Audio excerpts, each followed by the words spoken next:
So you completed your intro flight and you chose a flight school. So what's next?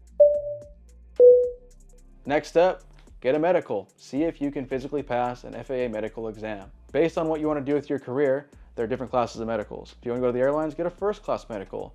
If you want to fly for fun and for leisure, get a third class medical. Make sure you can pass the physical and health requirements required to be a pilot before you spend all this money on flight training. It'd be really terrible to spend all this money to find out you can't qualify for the medical that you need to fly for whatever you want to do.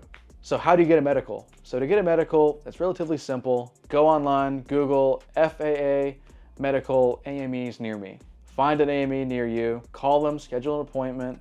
They'll direct you to a website to fill out beforehand before you go to the medical clinic and get that medical scheduled. When you start flight training, you're gonna go over ground knowledge, you're gonna go over flight knowledge, and you're gonna do a written. Some flight programs, such as thrust flight, allows you to do simulator training before you go into the airplane to help you transition to an airplane, see what it's like. When doing flight training, it's broken down into different ratings based on what your individual goals are. After private, you have your instrument rating.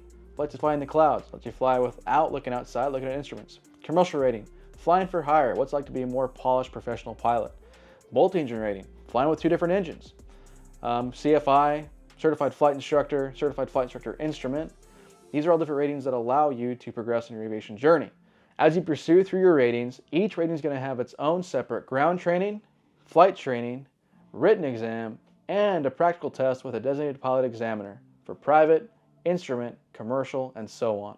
So how can you pay for all of this, right? Cost is a very big factor when starting flight school. There are different ways to do it. Some flight schools will allow you to take out a very large loan that subsidize your living while you're going through flight training. Some, if you go through university path, will give you scholarships, separate loans, and you can work on the side like I did. Through my college experience, I drove a school bus on the side to get myself through college on top of my student loans. Some other flight schools, like the smaller Part 61 schools, will allow you to pay as you go, hour by hour, which allows you to kind of have more flexibility with your money. Here are some tips to help you succeed in flight training that have really helped me succeed on my journey. Number 1, get those writtens done. The faster you get those writtens done, the quicker you'll be on to your next rating. Other tip I'd recommend, find a great study partner.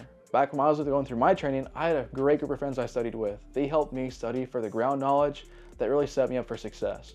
Another tip that I recommended that works for me, and it's worked for me very well, I've been on flight simulators for 10 years, and that foundational knowledge of a flight simulator, even though it's not the most realistic thing, was able to set me up and help me succeed through my flight training. And it might help you as well. One last tip I'd recommend is start networking now. Everything in aviation is built off networking. Get a great group of friends, mingle, hang out, and really just get a great community together. Those friends will go different places and you will love to watch them grow, and they will love to watch you grow. Aviation is an awesome industry to get into, but go and do some research. We'd love to see you in the skies.